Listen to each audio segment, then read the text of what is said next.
Hello students, welcome back to my channel Learn with Nitika, and today we are going to discuss about phylum Annelida. And in previous lecture we have already discussed about Polyphera, Coelenterata, Aschelminthes, Platyhelminthes, and now we are going forward to phylum Annelida. Okay. Now, what are annelids animals?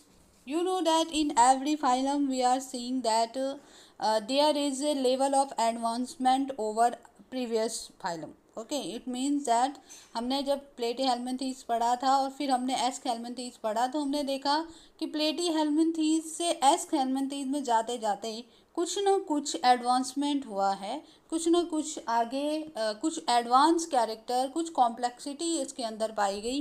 वैसे ही हम देखेंगे आज Annelida को कि Annelida phylum में क्या advancement हमें देखने के लिए मिलता है। तो एनिलिड एनिमल्स भी बायलेटरली सिमेट्रिकल हैं, ट्रिप्लोब्लास्टिक हैं, यू नो डैट, क्योंकि प्लेटी हेलमिन्थीस से लगभग यही टर्म चला आ रहा है।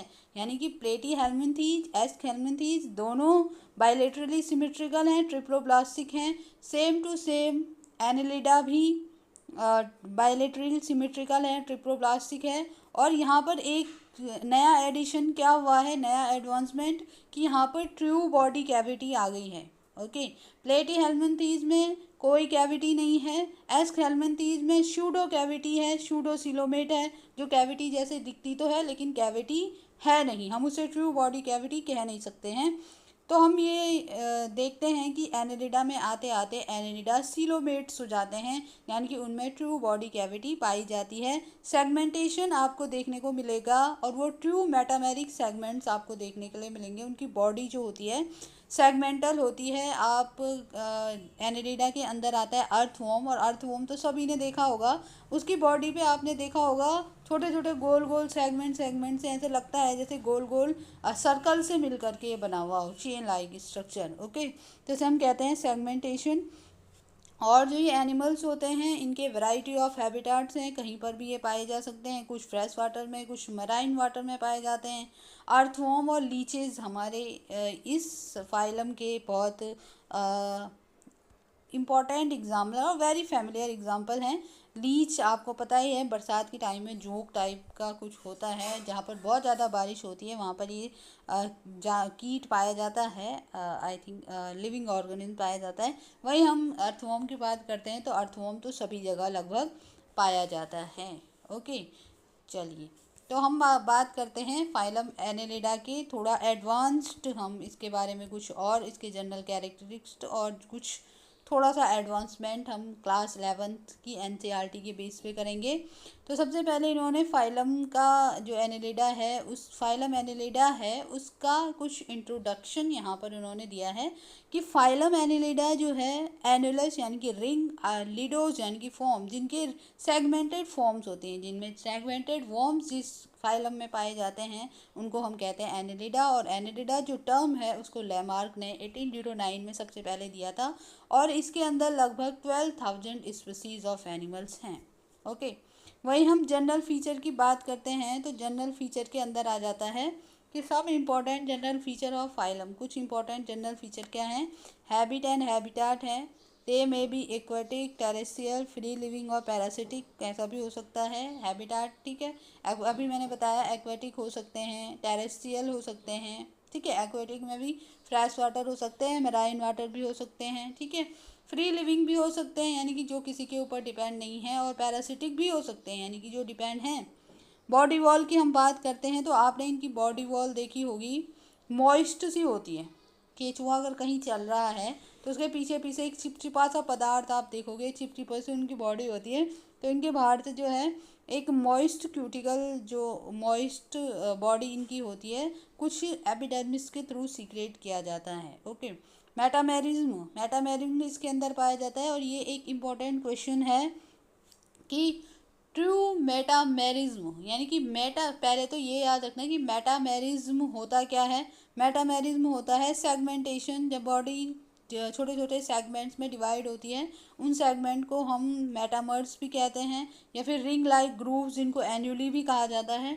तो इनसे बनी हुई होती है, इसे ही हम सेगमेंटेशन या मेटामेरिज्म कहते हैं। और ट्रू मेटामेरिज्म एनालिडा के अंदर ही मिलता है। अब मैं ट्रू क्यों कह रही हूँ, ये आपको आने वाले फाइलम्स में पता चलेगा, क्योंकि और भी फाइलम है जिनमें सेगमेंटेशन होता है लेकिन हम उसे मेटामेरिज्म नहीं कह सकते हैं।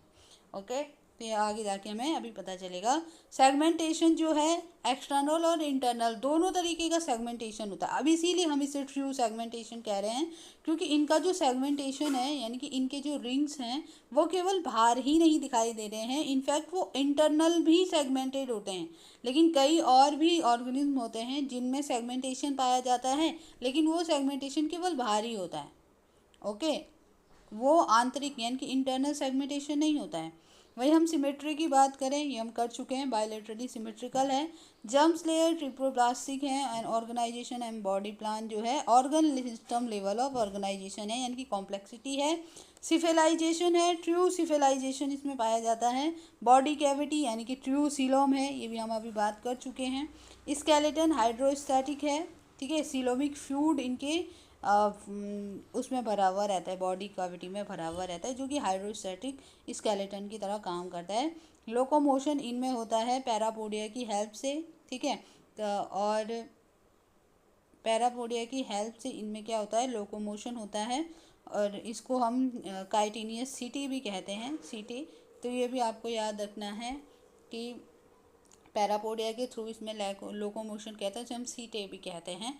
एक्वेटिक एनालिड लाइक नेरिस हो गया, इसमें कुछ लेटरल अपेंडेजेस भी पाए जाते हैं जो कि इसको हेल्प करता है, क्योंकि एक्वेटिक है तो ऑब्वियसली स्विमिंग में हेल्प करेगा।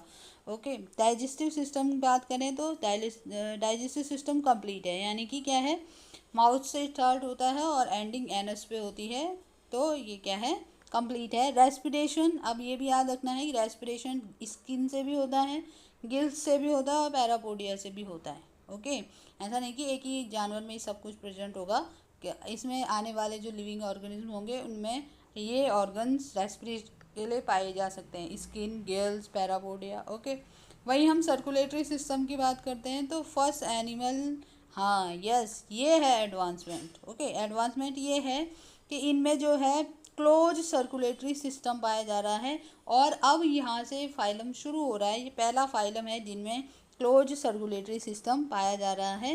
और जो ब्लड्स हैं वो सिस्टम ऑफ ब्लड वेसल्स से, यानी जैसे नॉर्मली होता है ब्लड वेसल से ही सर्कुलेट होता है।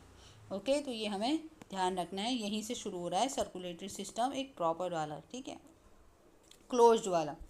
एक्सक्रीटरी सिस्टम की हम बात करें तो एक्सक्रीशन के लिए ईच सेगमेंट में, हर सेगमेंट में इनमें नेफ्रिडिया पाया जाता है, जो कि एक्सक्रीशन में भी हेल्प करता है और ऑस्मोरेगुलेशन में भी हेल्प करता है। ओके, तो ये भी आपको याद रखना है कि फाइलम एनालिडा में नेफ्रिडिया होते हैं। एक्सक्रीटरी सिस्टम, एक्सक्रीशन के लिए जो एक्सक्रीटरी ऑर्गन्स होते हैं वो होते हैं नेफ्रिडिया, और ईच सेगमेंट में डिफरेंट डिफरेंट वो पाए जाते हैं।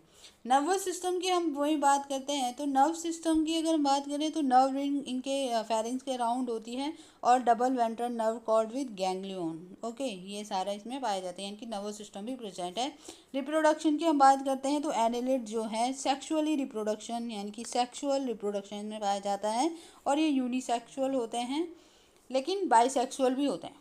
जैसे यूनिसेक्सुअल का एग्जांपल है नेरिस, और बाइसेक्सुअल का है लीज, और अर्थों में बाइसेक्सुअल हैं, हर्माफ्रोडाइट हैं, ठीक है, ये हमने प्लेटीहेल्मिन्थीज में भी देखा था, हर्माफ्रोडाइट। ओके, तो आज के लिए इतना ही, और हम मिलेंगे नेक्स्ट फाइलम के साथ। आई होप आपको ये जो भी डिस्कशन यहाँ पर होता है ये समझ में आता होगा, एंड अगर आपको समझ में आता है तो आप कमेंट करके हमें बता सकते हैं और कुछ सजेशन भी दे सकते हैं। Thank you so much.